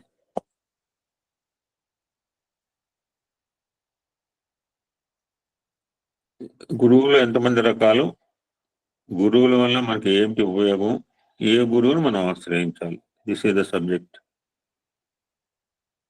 రకరకాలు ఉండొచ్చు కానీ మనం జనరల్ గా మనం అనుకునేది ఊటపదంగా బోధ గురువులు బాధ గురువులు. జనరల్ గా చాలా సెటైర్ గా చెప్తుంటారు, బోధ గురువులు బాధ గురువులు. శాస్త్రం మనకు చెప్పిన గురువులు 8 రకాల గురువులు, 7 రకాలు. ఏ బ్రీఫ్ నేరేషన్, సూక్ష్మంగా ఎక్కువ కాకుండా. ఫస్ట్ వన్ ఈజ్ కాల్డ్ సూచక గురువు. ఈయన ఏం చేస్తారంటే బాల్యం నుంచి మనకి 4 అక్షరాలు నేర్పించి కేజీ నుంచి పీజీ వరకు మనకు బ్రతుకు తెరువు కోసం బోధన చేసే గురువులు ఎందరో ఉన్నారు.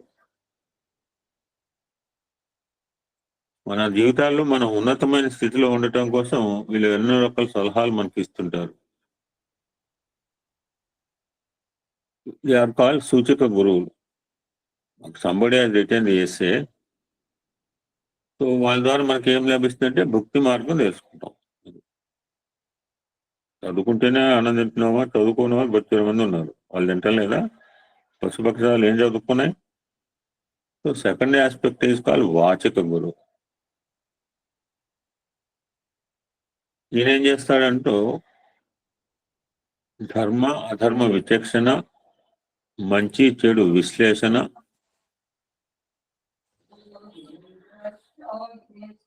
చతురాశ్రమాలు వాటి ధర్మాల గురించి చెప్తుంటారు. 4 ఆశ్రమాలు ఏంటండి? ఏం పేరు చెప్పండి ఎవరన్నా? చతురాశ్రమాలు.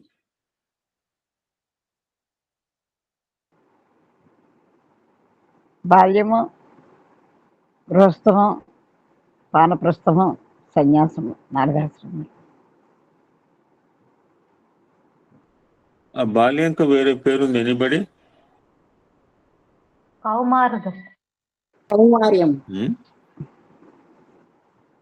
బ్రహ్మచర్యం. నాకు కావాల్సిందండి. ఓకే. సో వీటి ద్వారా ఎలా జీవించాలి అనే అవగాహన తెస్తాడు కనుక అవగాహనతో వసిస్తాం మనం. వసించుడంటే నివసించుట. గివ్ క్లారిటీ అబౌట్ ధర్మ అధర్మ విచక్షణ అండ్ మంచి చెడు వీక్షణ. ఈ 4 ఆశ్రమాలు వాటి యొక్క విశ్లేషణ చెప్తాడు అనమాట. ఈ 4 ఎలా బతకాలని కూడా చెప్తాడు ఆయన. 3వ ఆయన బోధక గురు. మహామంత్రాలను ఉపదేశిస్తారు. లౌకికంగా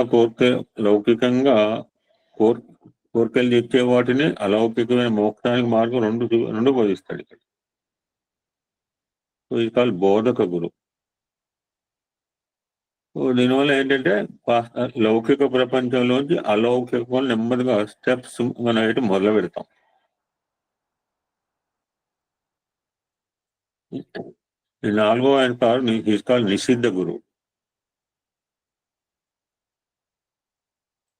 మారణ ప్రయోగాలు, వశీకరణాలు, వినాశనాలు ఇలాంటివి నేర్పే గురువును నిషిద్ధ గురువు అంటారు.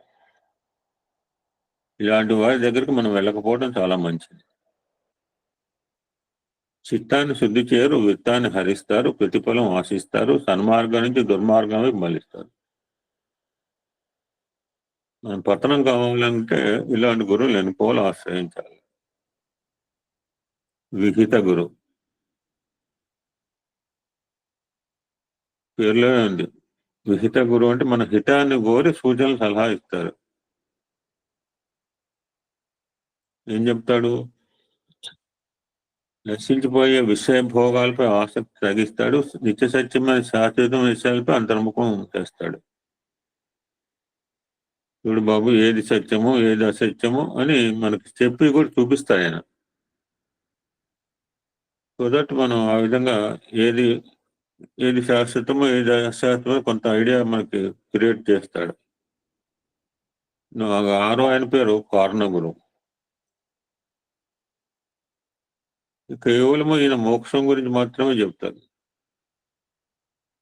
ఎందుకంటే ఎవరైనా ఎంతమంది అయినా ఎన్ని రకాలుగా కంఫర్ట్స్ సుఖాలు అనుభవించినా అంతిమ లక్ష్యం గోల్ మాత్రం ముక్తే కనుక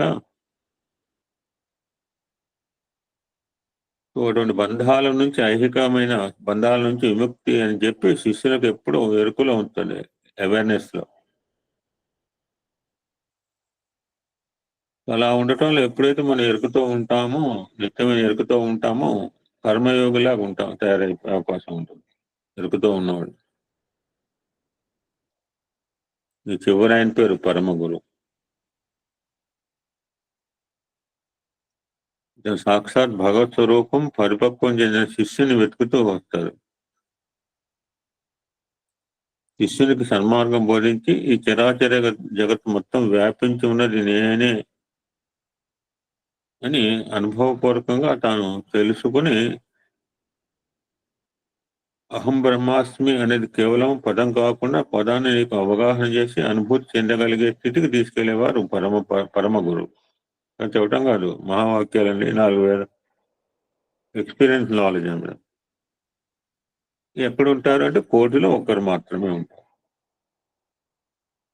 మన జీవితాల్లో కనుక ఇలాంటి గురువు తారసపడితే సాక్షాత్ భగవంతుడు మనతో జతగడినట్టు. మన అదృష్టం కొద్దీ మన సాక్షాత్ మన స్వామియే మనకు పరమ గురువు.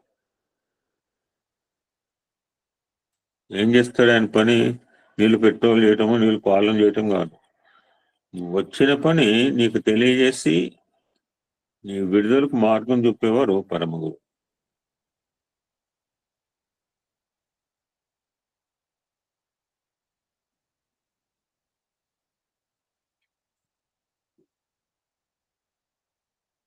So yesterday I stopped at one point. Consciousness and conscience. మనలో ఉంది కాన్సైన్స్, బయట ఉన్నది కాన్షియస్నెస్ అని క్లారిటీ మనకు వచ్చింది. We'll continue and finish that subject today.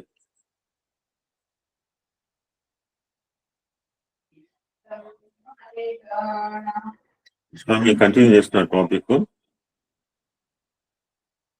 అంటే ఎప్పటిదాకా అంటే కర్మ ఫలిస్తుంది, అందుకోసం మనం కాచుకొని ఉండాలి అని నేను ఆపాను.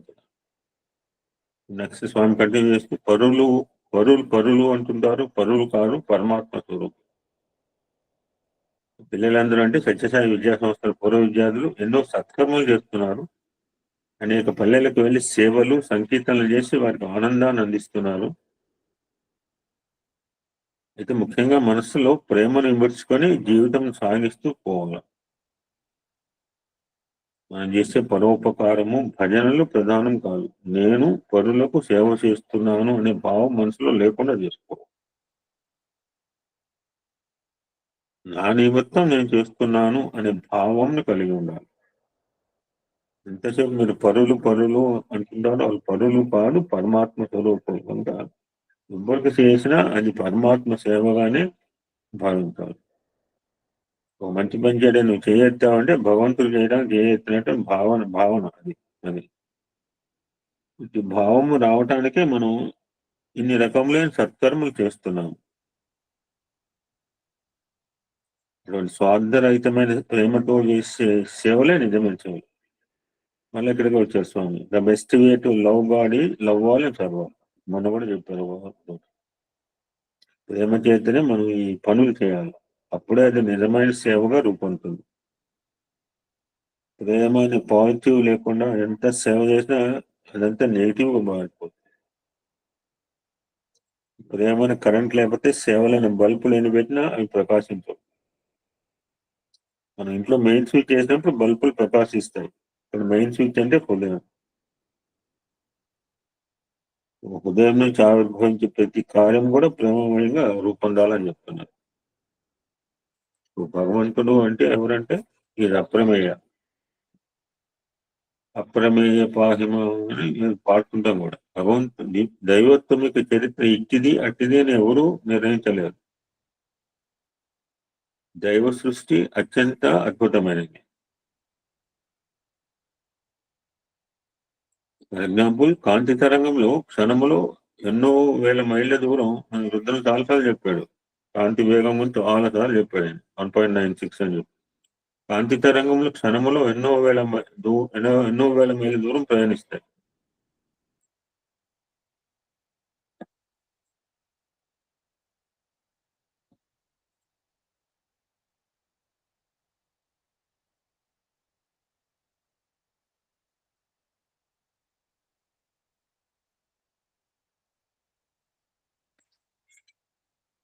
అయితే ఆకాశం మందు ఉన్న కొన్ని నక్షత్రముల కాంతి ఈనాటికి భూమిని చేరలేదు. అనగా ఆ నక్షత్రాలు భూమికి అంత దూరంలో ఉన్నాయన్నమాట. సృష్టి ఇంత అద్భుతంగా ఉంటే మరి సృష్టికర్త అయిన భగవంతుని తత్వం ఎవరు అర్థం చేసుకోగలరు?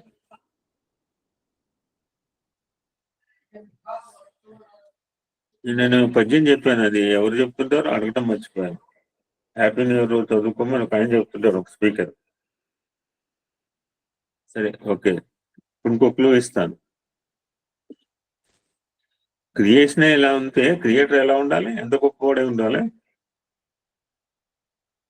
ఆ సృష్టికర్త యొక్క భగవతత్వాన్ని ఎవరు అర్థం చేసుకోగలరు? చిత్రంబులు త్రైలోక పవిత్రంబులు భవలతాల విత్రంబులు తన్మిత్రంబులు మునిజన వన చైత్రంబులు విష్ణుదేవు చారిత్రంబు. ఇది కూడా ఒక ఆయన చెప్తాడు. ఎవరైనా ఈ లోకంలో ప్రమాణము మనకి ఏదైనా ఏంటి బేస్ అంటాం, ఏంటి ప్రమాణం?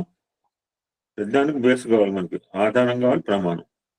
ఈ లోకంలో ప్రత్యక్ష ప్రమాణము, అనుమాన ప్రమాణము, ద్వైత ప్రమాణము, అద్వైత ప్రమాణము అని రకరకాల చాలా ఉన్నాయి అంటున్నారు. ఫర్ ఎగ్జాంపుల్, జంజాల నాగేశ్వరరావు గారు ఉదాహరణకు, ఒక కొండపైన అగ్ని కనిపించింది అనుకోండి, అది ప్రత్యక్ష ప్రమాణం. మీ పట్టణాల్లో దొరకదు, పల్లెటూరులో మనం చూస్తున్నారు. కొండల మీద సమ్మర్లో గొడవ వెలిగించిపోయిన కొండలు అడవుల పైన కాలుతుంటాయి. అగ్ని కనిపించక కేవలము పొగ మాత్రమే కనిపిస్తే ఆ పొగను చూసి అక్కడ అగ్ని ఉండవచ్చు అని భావిస్తాం. ఇది అనుమాన ప్రమాణం. అదే ప్రత్యక్ష ప్రమాణము, ఇది అనుమాన ప్రమాణం. మరి అక్కడ మంట ఉంటేనే పొగ వస్తుందా? లేదు. ఇప్పుడు పోండి, నార్త్ ఇండియా పోతే తెలుస్తుంది. అయితే అగ్ని లేకపోయినా మంచు వల్ల కూడా పొగ రావచ్చు. కనుక అనుమాన ప్రమాణము మనల్ని సందిగ్ధావస్థకు గురి చేస్తుంది. ఇది భగవంతుడు ఎట్టి ప్రమాణాలకు అందని వాడు కనుక హీస్ అప్రమేయ. అన్నిటి కాబట్టి కుదరదు, కొన్నిటిగా పెట్టాల. భగవంతునికి హిరణ్య గర్భుడు అని కూడా మరొక పేరు. హిరణ్యము అంటే బంగారం. అది తన హృదయమందు ఉన్నది. ఉదరంలోకి పోయిన ఆహారం జనమై దాని సారము దేహంలో సర్వాంగములలో ఏ విధంగా ప్రసరిస్తుందో అదేవిధంగా ఈ హిరణ్యము తన దేహమంతా సంచరించడం చేత భగవంతుడు మహా సౌందర్యవంతునిగా ఉన్నాడు. ప్రతి జీవికి భగవంతుడే మూలాధారమైన శక్తి. తన సంకల్పముచే సర్వజీవులను సృష్టిస్తున్నాడు. దట్స్ వై భగవంతుడికి దక్షిణామూర్తి అని కూడా పేరు. దక్షిణామూర్తి అంటే బ్యూటిఫుల్ మైనింగ్, మంచి తెలివైన వాడు అని అర్థం. అదే దక్షిణం దిక్కు ఉంటాడు, దక్షిణం దిక్కు పెడతారు. మాకు తమిళనాడులో బాగా దక్షిణామూర్తులు ఉంటాయి, ఏపీలో కంటే కూడా. Every temple will find Dakshinamurthy. Dakshinamurthy అని మంచి తెలివైన వాడు అని అర్థం. పవిత్రమైన సంకల్పం కలిగిన వాడు అని అర్థం.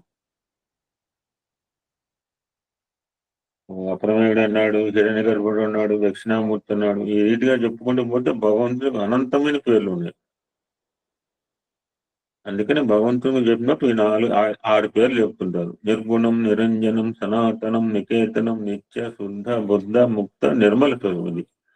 This is definition. మరి ఇటువంటి తత్వాలు గల భగవంతుడు మన హృదయం మందే ఉండగా మనం ఎందుకు అల్పులు అనుకుంటున్నాం? ఈ హోలిస్టిక్ క్యారెక్టర్ భగవంతుడు మనలో ఉన్నప్పుడు మనం నేను అల్ప చేతగాని వాడిని అల్పును ఎందుకు ట్రీట్ చేసి మనం అనుకుంటున్నాము చెప్పుకుంటున్నాం మనమే. ముందు ఈ అల్ప బుద్ధిని మొట్టమొదట మనం తోసివేయాలంటున్నాం స్వామి. మానవుని కంటే గొప్పవాడు మరొకడు లేడు. మానవత్వం నుండి దైవత్వం ఏమిడి ఉన్నది. ఎక్కడున్నాడు భగవంతుడు? మానవుని అందరి ప్రేమే భగవత్ స్వరూపం, సత్యమే భగవత్ స్వరూపము, సత్య ప్రమాణమే నిజమైన ప్రమాణం. దేశాలు వేరువేరుగా ఉండవచ్చు కానీ సత్యం ఒకటే కదా. అమెరికన్ సత్యము, జపనీస్ సత్యము, ఇండియన్ సత్యము అని విభాగాలు చేయలేము. చేస్తే మన అల్పబుద్ధి లక్షణం. ఒకరికి ఒక కరెన్సీ ఉండవచ్చు కానీ సత్యాలు వేరుండవు, ధర్మాలు వేరుండవు. దక్షమే మనం అల్పులం కాదు, అనంత స్వరూపం. సత్యమే మన స్వరూపం, ప్రేమే మన స్వభావం, ఆనందం మన సహజ లక్షణం. ఇటువంటి విచారం చేసుకోవాలని స్వామి చెప్తున్నారు. ఏది ఆనందము? నేను వెతుగాడని చెప్తుంటాం. ప్రేమ స్వరూపులారా, ఆనందం కోసం మనం ఎక్కడో వెతుకనక్కర్లేదు.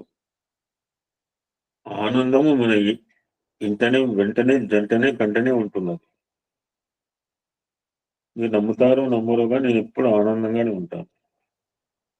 అట్టి ఆనందాన్ని మీరు కూడా అనుభవించండి. మన హృదయమే ఆనందమే. అదే ఇందాక స్వామి హ్యాపీనెస్ యూనియన్ విత్ గాడ్.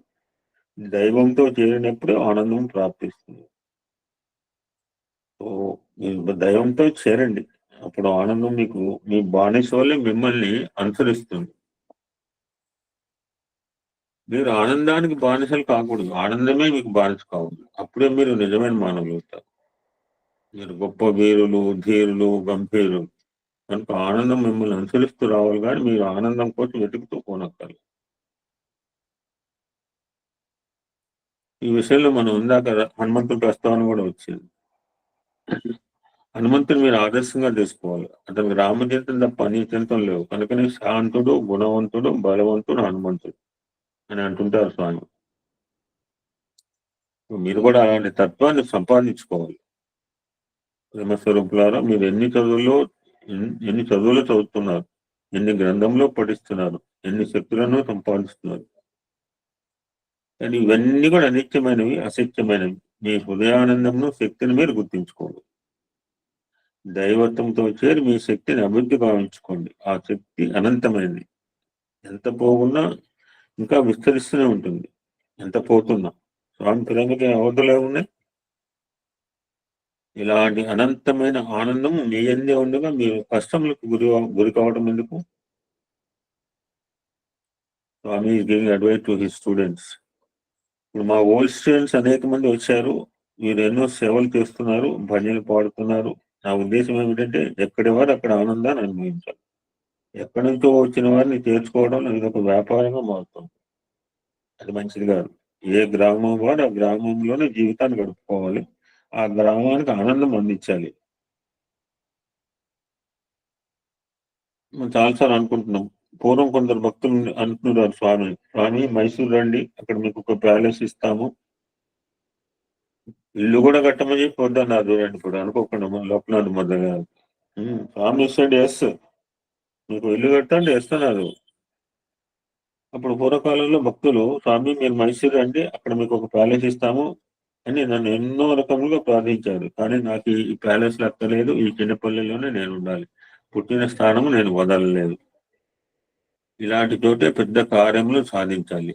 ఆ రోజుల్లో పుట్టపర్తి చాలా కుగ్రామం. ఇక్కడికి రావాలంటే పెనుగొండ నుంచి ఎడ్ల బండిను బాడుగకు తీసుకోవాల్సి వచ్చేది. కానీ ఇప్పుడు ఏరోప్లేన్లో వచ్చి దిగిపోతున్నది. ఆసుపత్రికి వెళ్ళాలంటే ఆ రోజుల్లో అనంతపురం వెళ్ళవలసి వచ్చింది. ఇప్పుడు ఇక్కడే ఒక సూపర్ స్పెషాలిటీ తయారైంది. ఈ విధంగా పట్టణాల్లో ఏముంటాయో అవన్నీ ఇక్కడికే వచ్చేస్తున్నాయి. Concluding the message. దేశానికి పల్లెలే ప్రధానమైనవి. సమితికి మన ఆర్గనైజేషన్కి భజన మండలి, సమితులు ప్రధానం. పల్లె సేవే పరమాత్మ సేవ. పట్టణ సేవలో ఏమాత్రం ఆనందం ఉండదు. ఫర్ ఎగ్జాంపుల్ మేము కలం జరిగిందండి, శివ నుంచి మాకు శివంలో స్వామి స్టూడెంట్స్ చాలా మంది ఉంటారు. శివం బ్యాచ్ అంటుంటారు, పాఠశాల బాగా. వాళ్ళందరూ వచ్చారు మా దగ్గర 2 బస్సులు వేసుకుని ఒక గ్రామానికి, చాలా మారుమూల విలేజ్, ఇంటీరియర్ నక్సలైట్స్ ప్రదేశానికి. ఆదిలాబాద్ జిల్లాలో. చాలా బాగా చేశారు. మెటర్నిటీ క్యాంపు, గుళ్ళని రోడ్లు వేయటం అయిన తర్వాత నెక్స్ట్ డే మంచిర్యాలని ఈ వసంతావులో ఉండే ఊళ్ళో ప్రోగ్రామ్ ఉంది.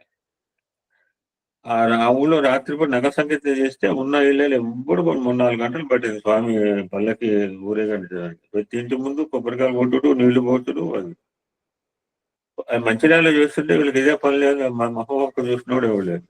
ప్రత్యక్ష నిదర్శనం. పట్టణ సేవలో ఏమాత్రం ఆనందం ఉండదు. పట్టణ వాసులు ప్రకృతిలో దొంగలు పడిన పట్టించుకోరు. ఇప్పుడు మాకు బ్లాక్ లో పక్కన ఇంటి వాడికి హ్యాపీ న్యూ ఇయర్ తెలియదండి. హ్యాపీ న్యూ ఇయర్ ఎవడు బయటికి రాల. మీరు నమ్మండి, నేను ఎక్కడ దాకా అక్కడ మా అపార్ట్మెంట్ చెప్పుకున్నాను. మా అపార్ట్మెంట్ లో ఎవరి వాళ్ళు మేము హ్యాపీ న్యూ ఇయర్ చెప్పుకోవాలి. మనం అదృష్టవంతులు, ఏదో రకంగా కలుస్తున్నాం. పట్టణవాసులు పక్కింట్లో దొంగలు పడిన పట్టించుకోరు. కానీ పల్లె ప్రజలు అలాంటి స్వార్థజీవులు కారు. పల్లెలో ఎవరికే కష్టము కలిగినా అందరూ అక్కడ ప్రోగ్ అవుతారు. సో ఇలాంటి ఐకమత్య యూనిటీ పల్లెలేదే ఉన్నది. సో యూనిటీ ఉన్నప్పుడు డివినిటీ వస్తుంది, డివినిటీ ఉన్నప్పుడు ఆనందం వస్తుంది. That's why యూనిటీని అభివృద్ధిపరచుకోండి. ఏ గ్రామాల వారు ఆ గ్రామాల యొక్క అభివృద్ధికే పాటుపడండి. వీరు వారు అందరినీ చేర్చుకుని పాలిటిక్స్ మాది తయారు చేయకండి. ఇది నాకు అంత సంతోషంగా లేదు. ఎక్కడ వెళ్ళినప్పుడు ఐకమత్యంగా భజన చేసుకోండి. భేదభావాలు మీలో రాకూడదు. అందరూ ఐకమత్యంగా ఉండాలి. పూర్వము ఈ దేశం ఎంతో శాంతియుతంగా ఉండేది. అలాంటి దేశానికి ఈనాడు ఈ గతి పట్టింది. పల్లెలలో ఒకరినొకరు ఎంతో ప్రేమగా పలకరించుకునేవాడు. ఇప్పుడు ఆ ప్రేమయే లేదు. 2003లో చెప్పిన మెసేజ్ ఇది. అంటే చాలా అడ్వాన్స్ అయిపోయింది మనపడి. అప్పటికంటే ఇప్పుడు ఇంకా బాగా 2024లో 2025 లేనిపోని కలతలు ప్రారంభం అవుతున్నాయి. ముఖ్యంగా స్వాతంత్రం వచ్చిన తర్వాత ఎన్ని రకములైన అల్లర్లు ప్రారంభమైనాయి. ప్రాణం అంటే వాడికి లక్ష్యమే లేదు. తోటి మానవులు ప్రాణాలు తీస్తున్నారు. ఇది మానవులు చేయవలసిన పని అయినా కాదు. ఎవరిని కిల్ చేయకూడదు. మనలో ఉన్న దివ్యశక్తిని స్కిల్ చేయాలి. అప్పుడే జీవితంలో బ్యాలెన్స్ గా చక్కగా కుదురుతుంది. బ్యాలెన్స్ చక్కగా కుదిరినప్పుడే ఇన్సైట్ అంటారు. ఇన్సైట్ అంటుంటారు. ప్రతి గ్రామాన్ని తగిన రీతిగా అభివృద్ధి చేయాలి. అందరిలోని భేదభావాలు దూరం చేయాలి. గ్రామ సేవ నిమిత్తం ఇప్పుడు వచ్చిన పిల్లలు స్వామి దగ్గరికి గ్రామ సేవ చేయడానికి వచ్చారన్నమాట. పూర్వ విద్యార్థులు హైదరాబాదు, మెడ్రాసు, అమెరికా ఇంకా అనేక ఇతర ప్రాంతాల నుంచి వచ్చారు. ఎందుకు ఇలా రావటం? ఇదేమైనా ఒక సంతన కానే కాదు కదా. హైదరాబాద్ లో వారు హైదరాబాద్ అభివృద్ధి చేయండి. హైదరాబాద్ ఇంకొక పట్టణం పోయి వారిని అభివృద్ధి చేయండి. అంతేకాని హైదరాబాద్, మెడ్రాస్ ఈ రీతిగా వేరే వేరే ప్రాంతాల వారంతా కదమ్మ మాదిరి చేయడం వల్ల అంతా కలిసిగా మారిపోతుంది. ఇది చివరికి కన్ఫ్యూజన్ మరియు పొల్యూషన్ దారితీస్తుంది. ప్యూరిటీ కావాలి మనకు. ఈ ప్యూరిటీ ఎక్కడి నుంచి వస్తుంది? యూనిటీ ఉన్నప్పుడు ప్యూరిటీ వస్తుంది. ప్యూరిటీ ఉన్నప్పుడు డివినిటీ వస్తుంది. సో యూనిటీ, ప్యూరిటీ, డివినిటీ మూడింటిని మీరు పెంచుకోమంటున్నారు. మీరందరూ రాండి. త్యాగంలో అందరూ కలిసి పనిచేయవచ్చు. కానీ ఈ విధంగా వేరు ప్రాంతాలను ఉపయోగం చేస్తే పల్లెలు కలిగే ఉపయోగం ఏమీ లేదు. దానివల్ల అంతా పొల్యూషన్ అయిపోతుంది, కానీ ప్యూరిటీ బాగుంది. వాడి భావం ఒకటి, వీరి భావం ఒకటి, ఈ విధంగా భావాలు వేరు అయిపోయి మాలిన్యంగా మారిపోతుంది. ఇది కేవలం ఒక బిజినెస్ సెంటర్ గా మారిపోతుంది. ఆధ్యాత్మిక బిజినెస్ సెంటర్ కాదు. ఆధ్యాత్మిక ఏకత్వంతో కూడా దివ్యమైన భవనం. అనేకత్వం లేని ఏకత్వమే ఈ ఆనందం. దీన్ని మీరు పెంచుకోవాలని నేను ఆశిస్తున్నారు అన్నారు స్వామి కంక్లూడ్ చేస్తూ. దానివల్ల మీ సేవకు తగిన విలువ లభిస్తుంది. ఫైనల్ గా ఉదాహరణ చెప్పి స్వామి కంక్లూడ్ చేస్తున్నారు. భూమి ఉదాహరణ. భూమిలో బంగారం పుట్టింది. Gold is the costliest, most valuable metal. Superlative degree. మనకి ఇంగ్లీష్ లో degrees of comparison positive degree and comparative degree and superlative అంటే అత్యుత్తమం అనమాట. భూమి బంగారం పుట్టింది.